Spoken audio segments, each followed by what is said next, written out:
In the last few NFL seasons, we've seen the resurgence of multiple quarterbacks once they get into new systems after their original teams essentially gave up on them. This year, and while it's still early, we've seen players like Sam Darnold and Justin Fields go from highly touted to overall disappointing tenures with their first teams to reviving their careers on their new teams.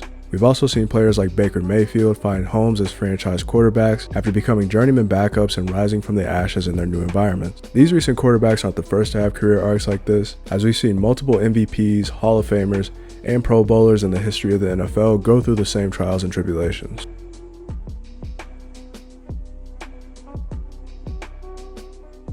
My name is Caleb, and seeing potentially great quarterbacks finally figure it out on a new team is one of my favorite things in football. We know about the highs, but we rarely ever get to talk about what they were like before the success. People define this in different ways, but my criteria for this video is quarterbacks who were originally brought in to be the future of the franchise, or had little to no chance to play at all, and after it didn't quite work out, they'd spend some time as either a backup elsewhere or bounce around the league for a little bit, before finally settling in on a new team and finally hitting their stride. We're going to talk about 3 historical examples of this and 1 more recent example. This video isn't ranked, but it will be in order from oldest to most recent. Make sure to like and subscribe for more videos like this, and with that being said, let's jump in.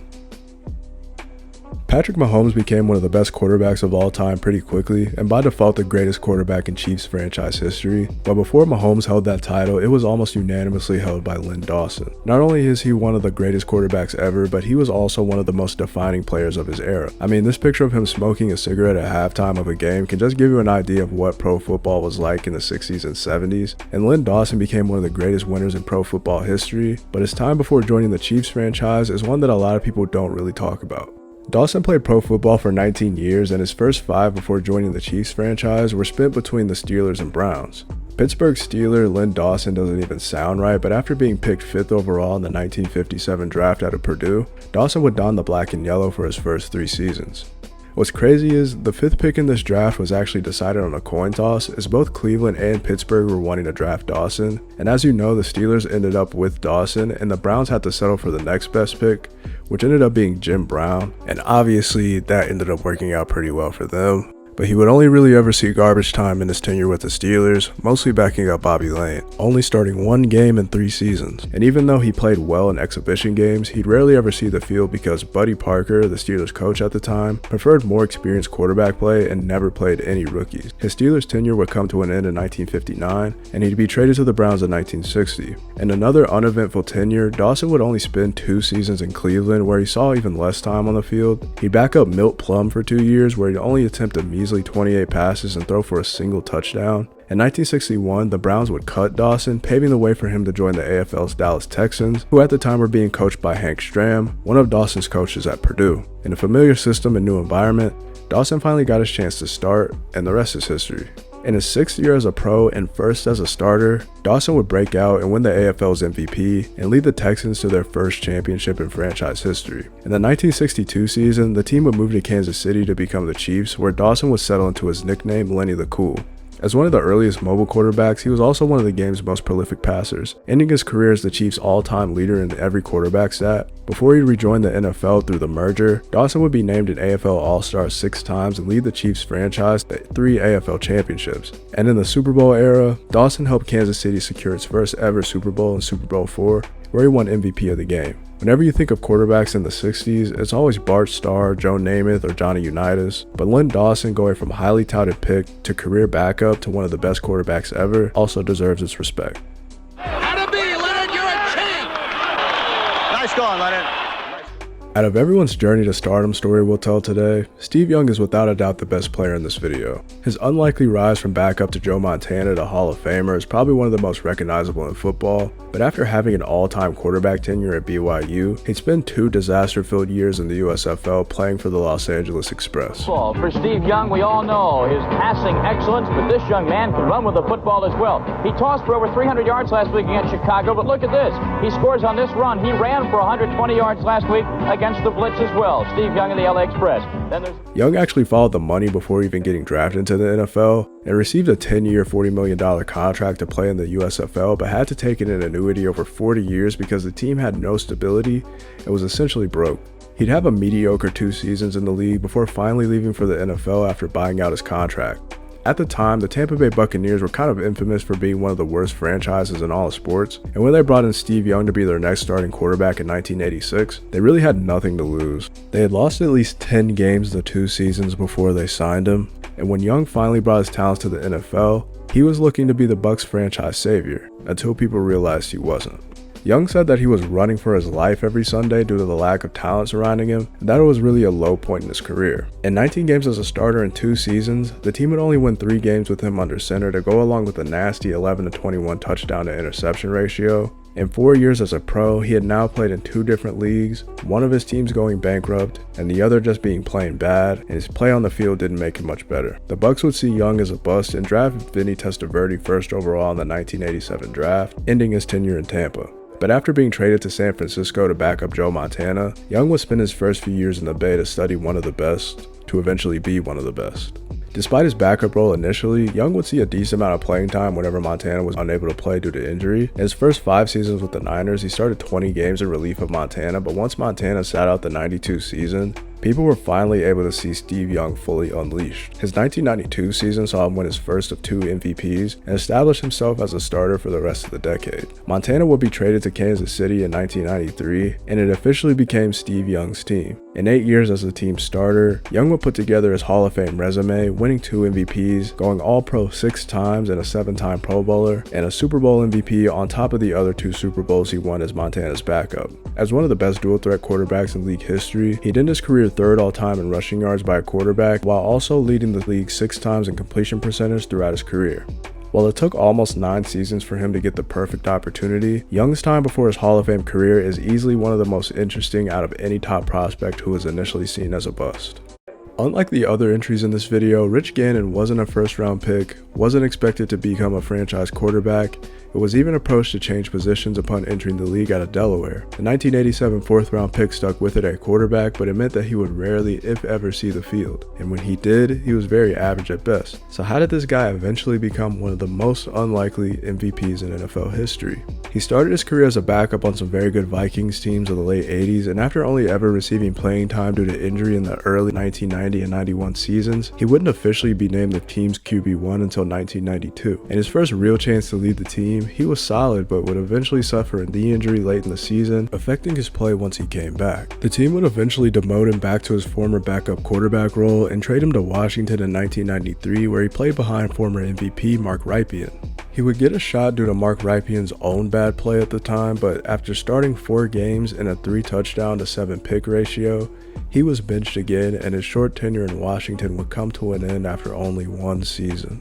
In 1995, Gannon was at a career crossroads. He was sitting out the season after recovering from a shoulder injury, and in his previous 2 stops, he only ever saw real action due to injuries from the people in front of him. When he was chosen to play, he didn't put up the greatest performances, but Kansas City would give him a shot in another backup role, and maybe a chance to compete as a starter down the line on a relatively cheap contract. In 1997, that chance would come when he competed with Elvis Grbac to be the Chiefs starter. And while he lost out on the job, Gannon showed down the stretch of the 97 season that he could play with the best of them. In relief of an injured Grbac, he'd go 5-1, and they'd share snaps throughout the 1998 season. He became a fan favorite in Kansas City, but the Chiefs decided they wanted to keep Grbac permanently as their starter and let Gannon walk somewhere else. Their division rival Raiders were in need of a quarterback, and after Gannon's play in Kansas City, he was finally going somewhere where he was wanted.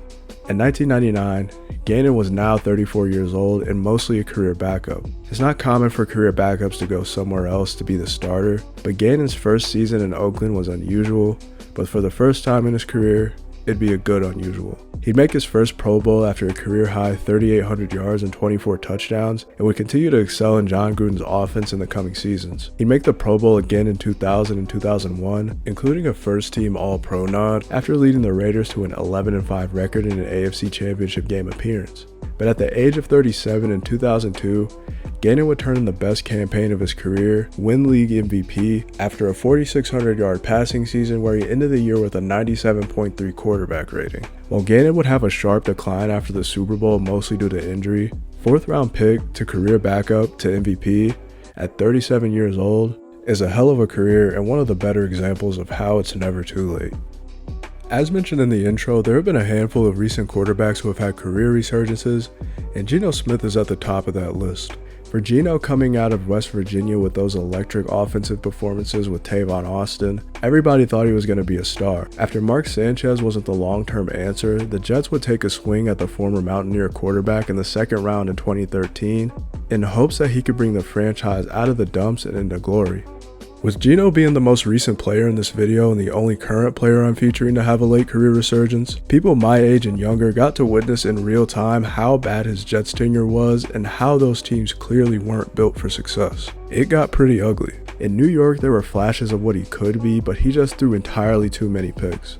After being named QB1 as a rookie, he would throw for over 3,000 yards, but only 12 touchdowns to 21 interceptions, and follow it up with 13 more picks before being benched in his second year in 2014. Outside of his play on the field, Gino also had a lot of growing up to do. Being handed the keys to a franchise as a 23-year-old is a big deal, but not everybody knows how to handle it. Whether it was missing team meetings on the road because he was unaware of the different time zones, or owing teammates money to the point to where it landed him a broken jaw, Gino would only see 3 games on the field between 2015 and 2016, and his Jets tenure would end in a whimper. Gino would sign with the Giants in 2017, starting a streak a number of seasons where he'd back up future Hall of Fame quarterbacks, and overall got to stay out of the spotlight for a while. Gino would take these opportunities to grow and find himself as a player. After backing up Eli Manning for a season, he'd make his way to San Diego in 2018 to back up Phillip Rivers. After only seeing the field in a relief role, Gino would again move on to the Seahawks in 2019 to compete for the backup job behind Russell Wilson and would win the job in camp. His first 2 seasons in Seattle saw limited playing time, but come 2021 when Russ went down with an injury,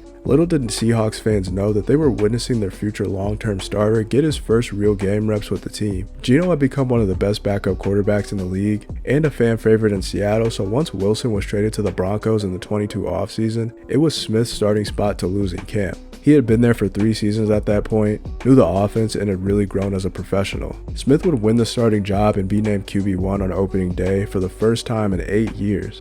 I remember watching the Denver-Seattle Week 1 Monday night game from 2022 and being surprised at how well Gino played, and I was genuinely happy for him. And after getting the win, he cemented himself with one of the most iconic football quotes in recent memory. She said, "Had written you off maybe?" What did they say to them? Yeah, they wrote me off. I ain't right back though. That's the problem. I ain't right back. Let's go.